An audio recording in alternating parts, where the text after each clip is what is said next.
Well, so what was the lead on the paper? Go ahead and spit it off. We can give this to our Patreon listeners for that unedited content. Okay, yeah. Actually, I can send you a link. You can put it online. Sexual dimorphism in the human olfactory bulb. Females have more neurons and glial cells than males. Hey everyone, so this week I'm cutting and recording this in Toronto, Canada. I have to say, I now realize how great we have it in Kentucky and other plenty of parts in the US. There might actually be a drought of bourbon here. But on another topic, this is the last podcast for the month of August, so that means you have until next Wednesday the 31st to get in your Patreon pledges for our giveaway. This is going to mark our 4th month of pledges, so that means t-shirts are right around the corner. And for any graphic artist that might be out there, we're actually looking to make our logo into a vector graphic, so if you think you can help us out, make sure you shoot me a message. The bourbon hunting season is readily upon us. Old Forester Birthday Bourbon is set to release nationwide on September 2nd. So start those engines and remember to support the show on patreon.com. That's patreon.com/Bourbon Pursuit.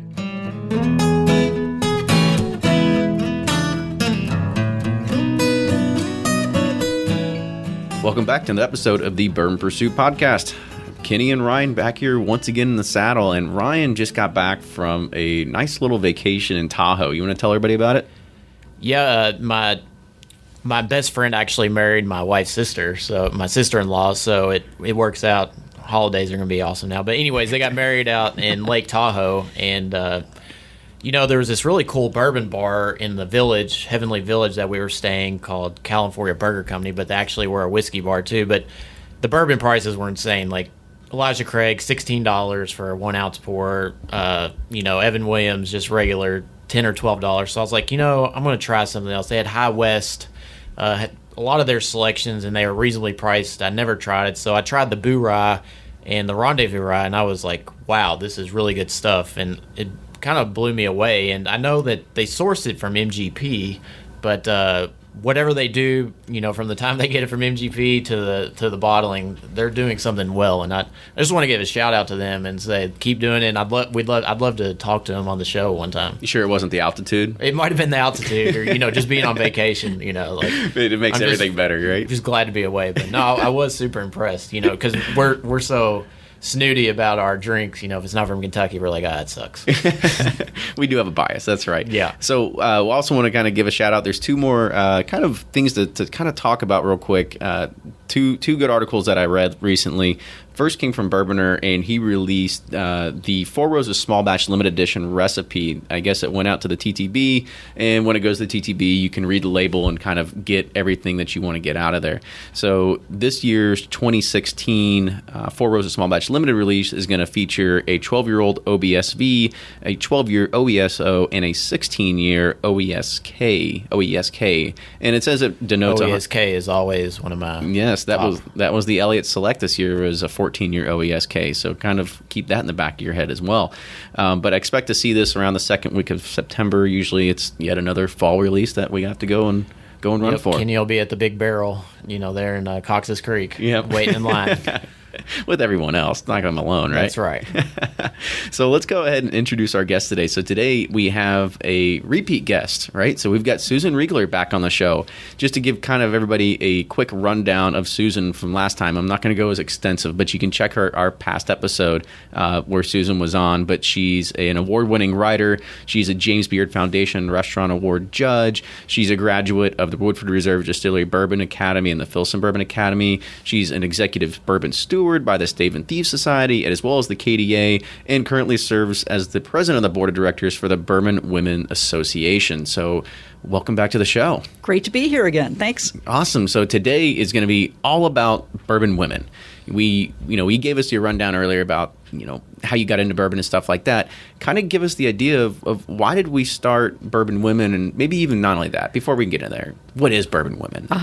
Well, Bourbon Women is a association of like-minded females who love bourbon, want to know more about bourbon, want to meet each other and talk bourbon, and actually it's a pretty good professional networking organization and educational and philanthropic. We also raise money for various good causes and really enjoy doing that with some bourbon and good food. Yeah, I guess it brings everybody together, right? It always does, absolutely. So how many members do you guys have? Wow. Well, since its founding in 2011, we have had about 1,000 women across the country sign up. And so it's not a local thing, right? Like it's everywhere. Most of the members are based in Kentucky, probably about half, but we have major branches that's of about 100 people each in Indianapolis and Chicago, in Cincinnati, Northern Kentucky, launching one this fall in Atlanta. And I have been part of Bourbon Women events from coast to coast, which has been really, really exciting. So it's been tremendous. Talk about how it started, because I think it's always interesting to I think we've kind of coined this term before as like a bourbon opportunist, right? And we say we see a gap or a niche or a hole in the market that needs to be filled, and you kind of just go for it. So how did you kind of examine it and see this? Well, I was not the founder. In fact, the founder was Peggy Noe Stevens, who was the first female master taster in the bourbon industry. She worked for Brown-Forman, and she would do a lot of bourbon tastings and always found that in a room that was mixed with women and men, that the men were really great about asking questions, and then the women would come up afterwards and ask her questions, because the women were kind of afraid of not sounding like they didn't know anything. And Peggy always said, well, it's all right to ask the questions. And then she thought, I wonder if it would be possible to create a sort of a safe space, as it were, to have women feel like they could ask any old questions and not feel like, the guys are going to laugh at them or whatever. Not you guys would never do that. I know that from being with you. So we've got wives. We've learned our lesson. There you go. You're also a different generation, which I must say, my generation, a lot more of that. But anyhow, that was the idea. They gave Peggy the idea, and she talked with a couple of other people, such as Cynthia Torp, who's the owner of Solid Light, who does a lot of bourbon exhibits and is a bourbon lover. And they kind of bounced around these ideas and did a couple of focus groups, and voila, Bourbon Women was born. And again, that was 2011. Had our first event at the Kentucky Governor's Mansion, which is a pretty good way to start, which is a beautiful, beautiful setting. And it's been uphill ever since. It's been just great. So I guess talk about a little bit more about the group. Like, so what is a benefit of actually joining Bourbon Women, and how would you even go about joining it? Very easy to join. You just go to bourbonwomen.org, and you can see how to sign up on that. There is a $50 a year membership dues, which helps things like maintaining the website. Obviously, the board of directors were all volunteers and do that, but we do have You don't take a paycheck? I do not take a paycheck. Now, in fact, I find myself writing some checks to Bourbon Women from time to time, but only for cool things like events, actually. Right. And that's what it's about. If you are a member, you might get to have an event either maybe with a master distiller at a really interesting venue. We were on Millionaires Row at Churchill Downs one time with Jim Rutledge when he was the master distiller at Four Roses. Got to taste a lot of different bourbons and bourbon cocktails and sample some good food. We had a private and exclusive tour of the Bullet Frontier Experience at Stitzel Weller that Betsy Bullitt hosted, and fabulous food and wonderful evening and a great behind-the-scenes tour of the facility. And we'd like to do the behind-the-scenes. We do private barrel selections from different distilleries, and those are sold retail locally through Liquor Barn. They're the ones who are kind of, you have to have a retailer, of course, if you're going to do a private barrel selection. And, and then just women who are, some are small business owners, some are attorneys, some are college professors, making connections, getting to know each other, and doing some really good. There's a lot of business card swapping that goes on at our meetings. Now, you pay dues, and I was Greek, and we know that the dues go to the local chapter. Are your dues going to the local chapter? Does it go to nationally and it's dispersed? And how does that affect the events that are happening at each chapter? Right. It all comes, wherever it is, it comes into the national organization, and that provides the infrastructure for the organization. If you are going to an event, and our branches will organize, and they are called branches, as in Bourbon and Branch. We did that very much on purpose, but that's in our articles of incorporation there. If you have a branch event, say in Chicago, you will actually pay most of our events. You also pay something a little extra because that's supporting that event. So what they collect, they will basically pay their expenses for putting on the event, whether it's hiring the venue, the bartenders, the caterers, that sort of thing. So it's a multi-layer outfit. Absolutely. So we already determined this is a national society.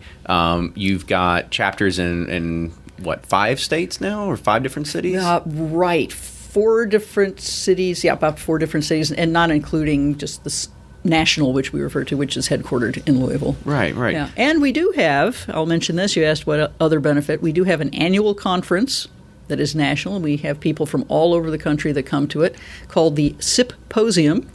And at the Symposium, we will have everything from cocktail making to talks by distillers to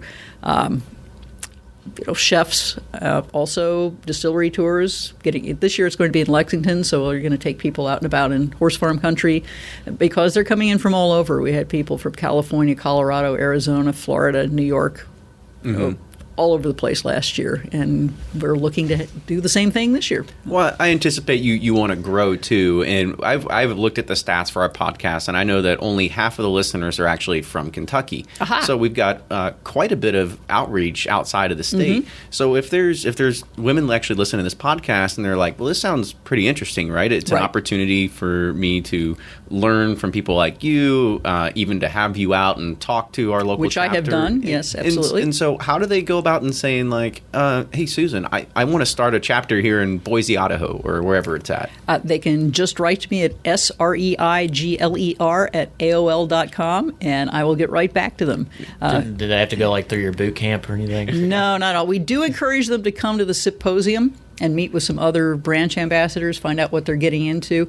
You do need to have a minimum of 25 interested parties. And by the way, men are welcome to join Bourbon Women. Oh, okay. Yeah, they are. I didn't know that. I'm down for Otherwise, parties with 900 women. There you go. in bourbon. And there you are. But you did tell me you were married. I heard that That's one. true. Okay, all right. And Mrs. Ryan is listening to this she's probably. coming. Okay. Oh, hey. Well, and that does happen. A lot of women bring their husbands to some of our events, which is great. And it's a good time. No, it's awesome. So I guess with the barrel selections, like how does that work, right? Because you're already front facing, like you're in with Liquor Barn, you know exactly the right people to talk to, and you've got a liquor store behind you, and a barrel yields somewhere 200 to 280 bottles. If you're lucky, if you haven't had too much evaporation, yeah, right? maybe not even You're in a 280. low proof. 180. About 180 is 180 pretty good if it's an older bourbon. Yeah, so we'll say 180 to 200. Yeah. And you've got 1,000 people in your organization. So are people saying like, hey, can you ship me a bottle, or how's that work? Oh, we actually haven't had that happen yet. That's interesting. It's a really interesting question. We do certainly say on our website that we have the selection and it's available retail, in Louisville. And actually, we have had our Bourbon Women in Chicago come down for a barrel selection, and they've sold it through a liquor store in Chicago.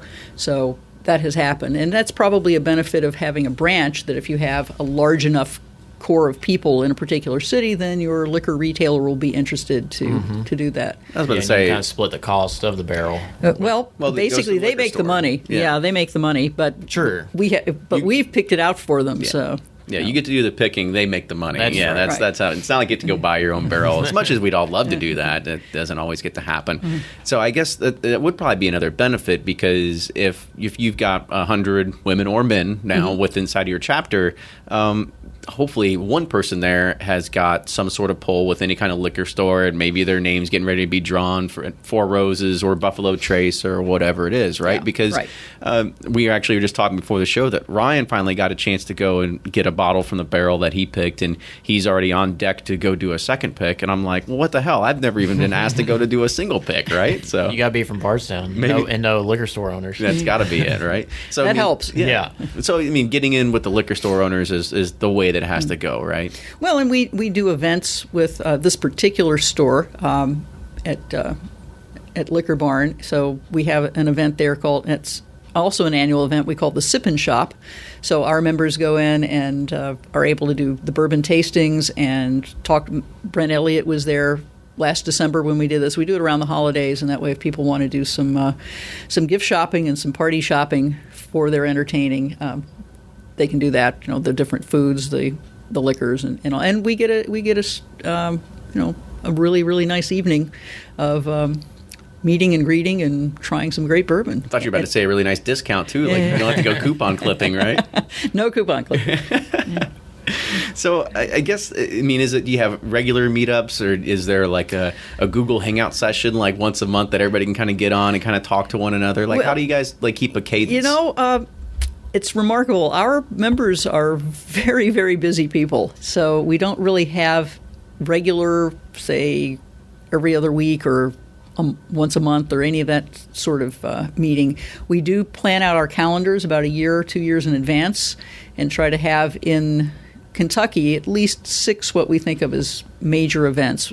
So far this year, we went to the Jim Beam Urban Still House, which was really pretty cool, and we got to do some tasting there. We went through a bourbon tasting, and also the opportunities to buy their special version of Jim Beam at the Urban Still House. So he did that. But that was a very pleasant evening. And then another really great event. So we went to the Fraser History Museum in downtown Louisville. That one was sponsored by Heaven Hill. And again, we had some bourbon tastings and got to tour the Prohibition exhibit sort of after hours. Sort of went down there. It was great walking around the Prohibition exhibit with a glass of bourbon in your hand. Yeah, it was a real kick to that. It's fun. And for anybody that hasn't learned or know about that yet, you can actually listen to a past episode we did with Andy Trinan, who is I don't know what he's a marketing director for director, yeah. Something like that for the Fraser Museum. So you can learn all about the Prohibition exhibit through there and what they're actually doing over at the Fraser. I guess another question for you: is there a secret handshake? Like once you're in, once you're in, are you in? Like you gotta. Once you're in, you're in. Yeah. Our secret handshake. Ritual. The secret ritual is your Visa number to pay your dues. That's kind of it. Yeah, but we don't publish that. We don't share those. I promise. Well, I hope not. Right. I want to mention another very special event we're going to have at the Symposium, which is we are going to be guests at Betsy Bullitt's house for a barbecue that evening. Cool. That's interesting. Not too many people get invited home by some of the people in the industry. So, well, I think I want to talk a little bit more about the Symposium because I think it gives opportunity for people, as you said earlier, that maybe they're a little shy. They don't want to ask the dumb questions, even though we've already established that there are no dumb questions. Correct. There's only dumb answers, right? Something like that. Something like that. So I guess how many people show up to the Symposium, because it would be an opportunity for them to network, learn from like-minded people, as well as and have a really good time at the same moment. Well, the very first year we did it, when we did it 2 years ago, we had about 75. Last year we had over 100. This year we're looking at probably between 125 and 150. Wow. And so we're hoping what we're doing is having this grow every year as the word gets out, and what a good time it is, and we will see. So what do you, I guess, how many days is it? It starts on Friday. And what can you expect? I guess that's the bigger thing. Well, it starts on Friday, and you can expect some distillery tours. You can expect some cocktail tastings. You can expect a lot of bourbon tasting, some talks with the industry insiders. Weta Michael, who has many, many restaurants in the Lexington area and who is the chef in residence at Woodford Reserve, is going to be there talking about bourbon and food and cooking with bourbon. I'm sure we will do a certain amount of sampling of the things that Weta's going to cook up for us. We turn everybody loose in downtown Lexington on Saturday night to go around and find their favorite restaurants and bourbon bars. We'll have a list of recommendations for that. We did the same thing in Louisville last year. I think there were a lot of Louisville bars that were pretty interested to wonder why all these women were suddenly pouring into their place asking about bourbon. That was big fun. I do a private tasting called From the President's Cabinet of some of my special bourbon goodies. How do we get to invite That's well, you pay your money I got again. my visa. So I hope it has a really high credit limit. Yeah, exactly. But actually, it's an opportunity to taste some pretty rare and some expensive bourbons for one low price, as they say. Well, it sounds really cool because we've talked about the Kentucky Bourbon Affair plenty of times, and actually Kentucky Bourbon Affair wrapped up a few weeks ago. And we had an event in it. In fact, we participate in the Bourbon Affair every year for the last 3 years, I think. Talk about what you did this year for it. Oh, this year it was called She Said, He Said, the Bourbon Anatomy Academy. And we had a blind tasting that involved 33 men, 47 women, 12 whiskeys. 10 of them were Heaven Hill products, and 2 of them were private barrel selections that I had helped choose for Louisville's Party Mart, another local liquor store. And we had a really interesting set of results where the women liked, I would say all 3 of their preferred whiskeys were barrel proof. Of the men, 2 out of their 3 were barrel proof. And the women least favorite whiskeys were the lowest proof and the least complex. Go figure. Yeah, how about it? Well, we kind of talked about this in the past episode. There's science behind it, right? Yes, there is actually. So kind of give everybody a little bit of recap of why you think. And I mean, do you think this is interesting just from a scientific point of view, or I mean, is this interesting? Like, oh, we kind of knew this was going to happen. They're going to like barrel proofs. No. Well, we have certainly had the experience that women like the barrel proof and more complex bourbons. It wouldn't necessarily have to be barrel proof, but certainly even something that's aged longer. The bourbons with some age on them also tend to, it's really even a sweet spot around 9, 10, 11 years women seem to go for. And there is the scientific background that in general, in human beings, women's brains, the olfactory bulb and the receptors, it's 43% larger, 50% more neurons that are allowing for the perception of these flavors. And the fascinating thing about that actually has to do with immune system and mate choice, but we won't go into all that now. That's a whole different podcast. Say, why is that? That's a real, I'll explain to you guys but later. But we get in the weeds. So you could. So going back to that, why I even started down that tangent was because, like I said, the Kentucky Bourbon Fair wrapped up, and there's a lot of people that come in for that, like a lot of people. Oh, yeah. And this is sort of like it, but on a much smaller scale, but a little bit more, I guess you could say, I don't want to say comforting, but it's a little bit more. I'm not blanking on the right word to use, but it's a little bit more. It's a little more it's a little more personal. It's a little more I guess informal. That's the way to look you at have it. Smaller events. You don't have a big old street fair basically like you have in Bardstown. It's just a different kind of event. So I think people get the chance maybe to be with people in the industry too, a little more intimate. Exactly. That's the word I was looking for. Yeah. Just took me a second to dig it out.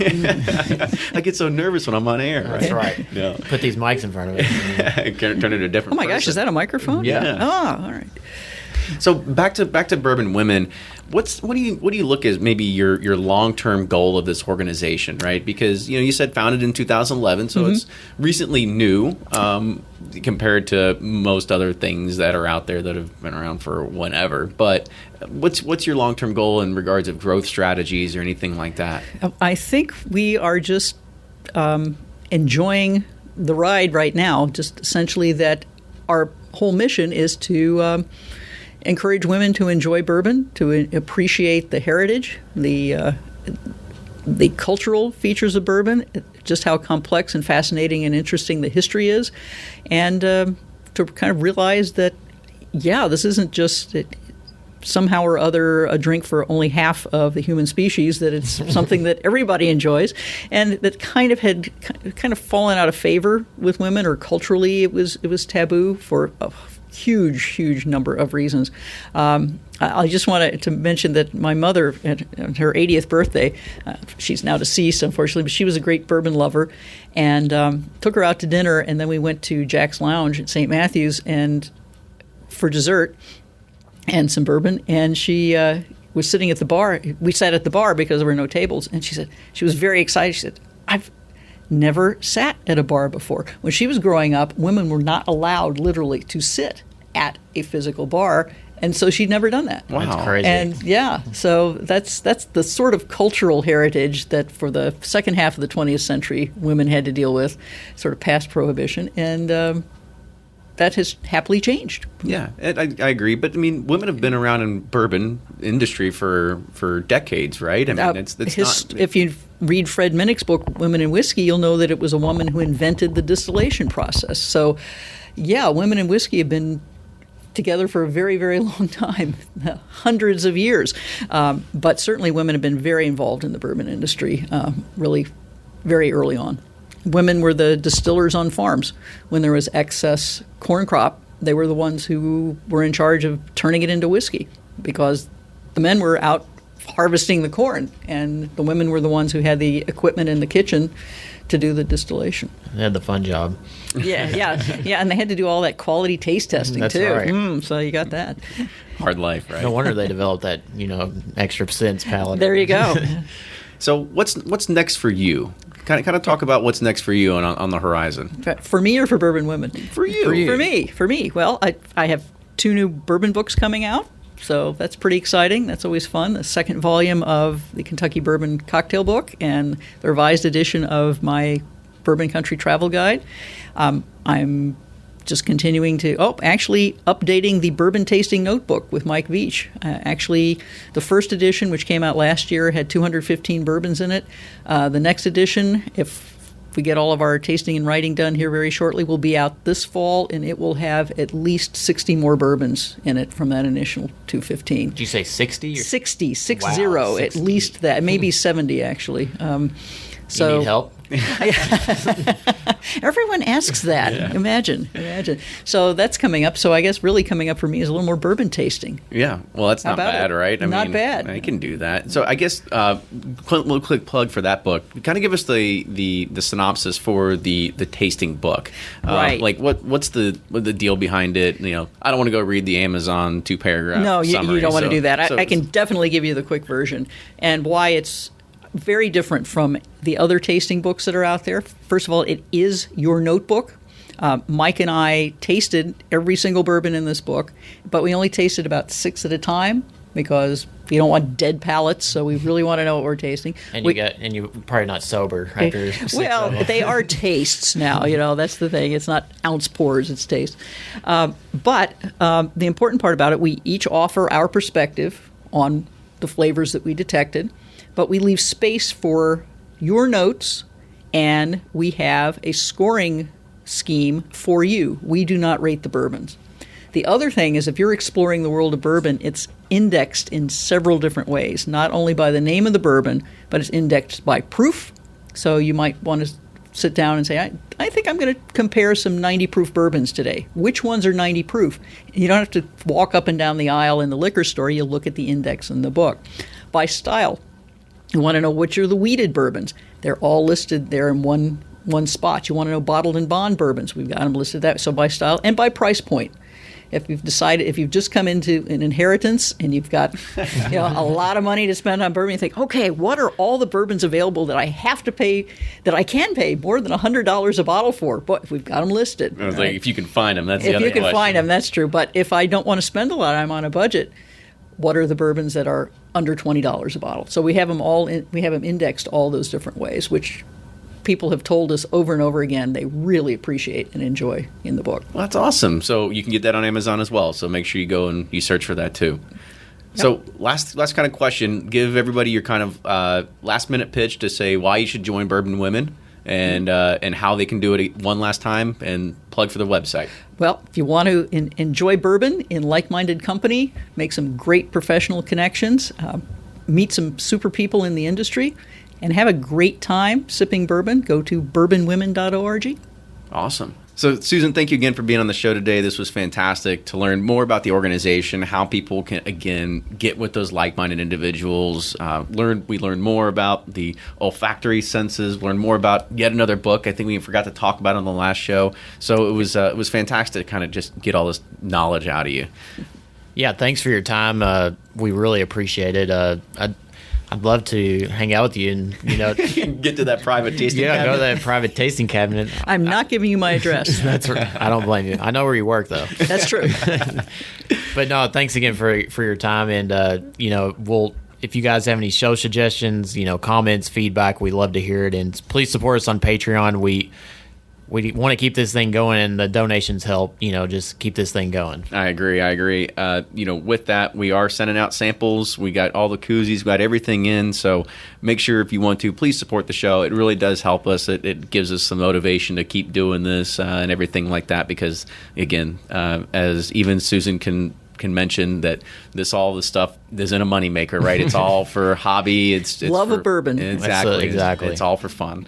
So make sure you also follow us on all of those social media channels. And as Ryan said, suggestions, we take them to heart, send them to us. We're going to try to get them into our calendar, whether it's in person, over Skype, or Google Hangout, or whatever it is. And then again, also support us on Patreon. That's patreon.com/Bourbon Pursuit. Thank you all, and we'll see you next time. This podcast of Bourbon Pursuit is in partnership with thewhiskeywash.com, a lifestyle website for news and reviews for people who like whiskey, and for those who think a life without whiskey has no style, thewhiskeywash.com.